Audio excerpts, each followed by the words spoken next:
नमस्कार, आपका स्वागत है। दोस्तों, जिस घर में वास्तुशास्त्र के नियमों का पालन किया जाता है, उस घर में हमेशा ही सुख और समृद्धि रहती है। प्राचीन वास्तुशास्त्र की रचना बहुत ही विद्वान ऋषि मुनियों ने की है। समस्त ग्रहों, नक्षत्रों और दिशाओं के देवताओं को ध्यान में रखकर उन्होंने वास्तुशास्त्र के नियम बनाए हैं, जो आध्यात्मिक और वैज्ञानिक दोनों ही दृष्टि से अत्यंत महत्वपूर्ण है। वास्तुशास्त्र के अनुसार घर का निर्माण दिशाओं को ध्यान में रखकर करना चाहिए और घर में रखी जाने वाली प्रत्येक वस्तु को रखते समय 9 ग्रहों के प्रभाव को ध्यान में रखना चाहिए।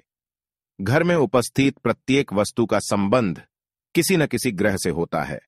शास्त्रों में कुछ ग्रहों को अत्यंत उग्र माना गया है, इसीलिए उनसे संबंधित वस्तुओं को घर में रखते समय विशेष ध्यान रखना चाहिए। अन्यथा घर का वातावरण भी उग्र और नकारात्मक बन जाता है, जिससे घर में क्लेश, लड़ाई झगड़े, धन की हानि आदि प्रकार की अनेक समस्याओं का सामना करना पड़ सकता है। दोस्तों, वास्तुशास्त्र में रसोई घर को समस्त ऊर्जाओं का केंद्र कहा गया है। रसोई घर से निकलने वाली ऊर्जा संपूर्ण घर में व्याप्त होती है। ये ऊर्जा सकारात्मक भी हो सकती है अथवा नकारात्मक भी, और इसका असर घर में रहने वाले सदस्यों के जीवन पर पड़ता है। रसोई घर में रखी जाने वाली प्रत्येक चीज महत्वपूर्ण होती है। उससे निकलने वाली ऊर्जा का प्रभाव भी हमारे जीवन पर पड़ता है। इसीलिए रसोई घर में कौन सी वस्तु किस स्थान पर रखनी चाहिए, इसके विषय में वास्तुशास्त्र में नियम बताए गए हैं। इन वस्तुओं का संबंध 9 ग्रहों से होता है, इसीलिए वस्तुओं को एक दूसरे के पास रखते समय उनसे जुड़े ग्रहों के प्रभाव के बारे में जान लेना भी आवश्यक है। अन्यथा अलग अलग ग्रहों के टकराव से नकारात्मक ऊर्जा निर्माण होता है, जिसका अशुभ प्रभाव हमारे जीवन पर पड़ सकता है। दोस्तों, हमारे रसोई घर में कुछ ऐसी वस्तुएं होती हैं जिनका हम रोज उपयोग करते हैं, लेकिन शायद आप ये नहीं जानते हैं कि ये वस्तुएं हमारे जीवन पर बहुत ही गहरा प्रभाव डाल सकती है। ये वस्तुएं हमारे भाग्य को दुर्भाग्य में भी बदल सकती है, अगर इनका सही से इस्तेमाल नहीं किया गया। आज हम बात करने जा रहे हैं ऐसी ही 2 वस्तुओं के बारे में। अगर इनका उपयोग सही से किया जाए तो ये हमारे जीवन में सुख समृद्धि लेकर आती है, और गलत तरीके से उपयोग करने पर राहु ग्रह का नकारात्मक प्रभाव हमारे जीवन पर पड़ सकता है। वह वस्तुएं हैं तवा और कढ़ाई। रसोई घर में तवे का उपयोग रोटी बनाने के लिए किया जाता है, तो वहीं कढ़ाई में हम खाना पकाने का काम करते हैं। वास्तुशास्त्र में तवा और कढ़ाई के संबंध में बहुत महत्वपूर्ण नियम बताए गए हैं, जिनका पालन आपको जरूर करना चाहिए। रसोई घर में तवा और कढ़ाई कहां पर रखनी चाहिए, तवे पर कौन सी चीजें बनानी चाहिए और कौन सी नहीं, आइए जानते हैं। तवा और कढ़ाई के कारण किस प्रकार के दोष निर्माण होते हैं और राहु के प्रभाव से हमारे जीवन में किन प्रकार की परेशानियां खड़ी हो सकती है। शास्त्रों के अनुसार राहु दोष के कारण जीवन में बहुत सारी परेशानियां खड़ी हो सकती है। जैसे व्यक्ति पर राहु की दशा होती है, उसके साथ हमेशा ही धोखाधड़ी होती रहती है, यानी कि लोग उन्हें धोखा देकर अपने जाल में फंसाने की कोशिश करते रहते हैं। इसलिए जिन व्यक्तियों को पता है कि उन पर राहु की महादशा है, तो ऐसे व्यक्तियों को पैसों के लेन देन में या किसी भी तरह के आर्थिक व्यवहार में सावधानी बरतनी चाहिए। किसी पर भी आंख मूंद कर विश्वास नहीं करना चाहिए। दोस्तों, जिन व्यक्तियों की कुंडली में राहु की महादशा चल रही है, उनके जीवन में कोई ना कोई आर्थिक या पारिवारिक परेशानी अवश्य बनी रहती है, जिसके कारण यह लोग हमेशा ही मानसिक रूप से परेशान रहते हैं और हमेशा तनावग्रस्त भी रहते हैं। जब राहु कुंडली में पहले या छठे स्थान पर होता है, तो ऐसी परिस्थितियां जरूर निर्मित होती हैं। राहु की महादशा चल रही हो तो वह व्यक्ति किसी ऐसी बड़ी बीमारी से ग्रस्त हो जाता है जिसका उपचार संभव नहीं होता है या फिर बहुत मुश्किल होता है। लेकिन राहु ग्रह मृत्यु का कारण नहीं होता है, इसलिए किसी अन्य कारण से मृत्यु हो सकती है। पेट से संबंधित बीमारियां भी ऐसे व्यक्ति को परेशान करती हैं।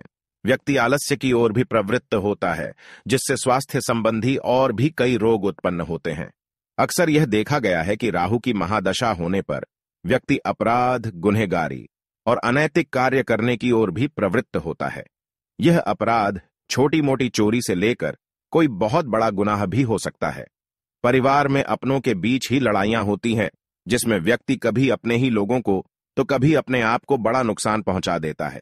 इस तरह के व्यवहार की वजह से उसे समाज में बदनामी और कुप्रसिद्धि मिलती है। इसीलिए मनुष्य को राहु के दोष से बचने के लिए रसोई घर में तवा और कढ़ाई रखते समय वास्तुशास्त्र के नियमों का पालन अवश्य करना चाहिए। इससे राहु दोष पूरी तरह समाप्त हो जाता है और व्यक्ति जीवन में तरक्की करता है। उसके धन में वृद्धि होती है और व्यापार भी फलने फूलने लगता है। घर में मां लक्ष्मी प्रवेश करती है और सभी दुखों का अंत होता है। दोस्तों, वास्तुशास्त्र के अनुसार हमारे घर में रसोई घर हमेशा आग्नेय कोण में ही होना चाहिए। रसोई घर हवादार और प्राकृतिक रोशनी से भरपूर होना चाहिए। रसोई घर साफ सुथरा और अच्छी तरह से जमाया हुआ होना चाहिए। टूटी फूटी और बेकार की वस्तुएं अपने रसोई घर में बिल्कुल भी ना रखें और उन्हें तुरंत ही फेंक दें। रसोई घर में कूड़ेदान कभी भी ना रखें।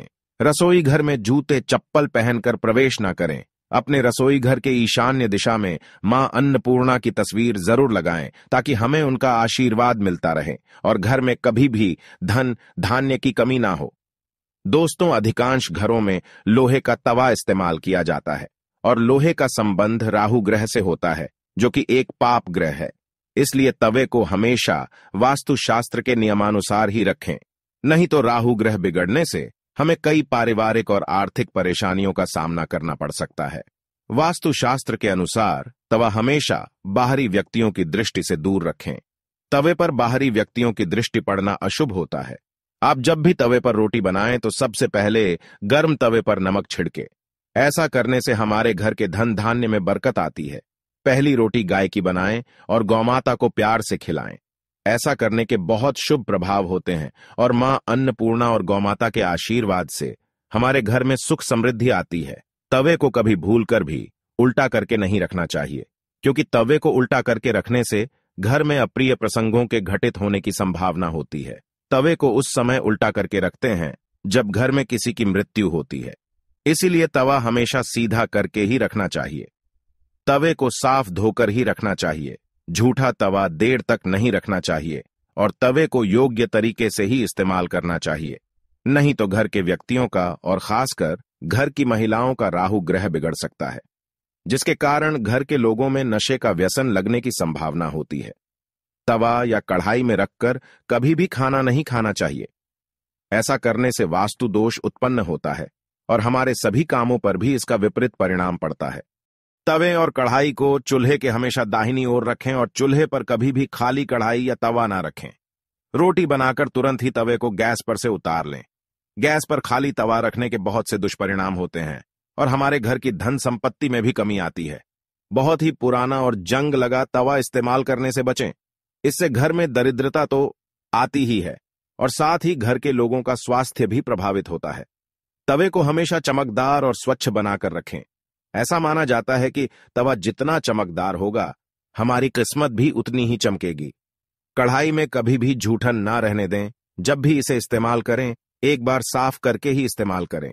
बार बार बिना साफ की हुई कढ़ाई में खाना बनाने से पूरे घर में नकारात्मकता आती है। गर्म तवे पर कभी भी पानी न डालें। तवे के ठंडे होने का इंतजार करें। गर्म तवे पर पानी की आवाज के अशुभ परिणाम होते हैं।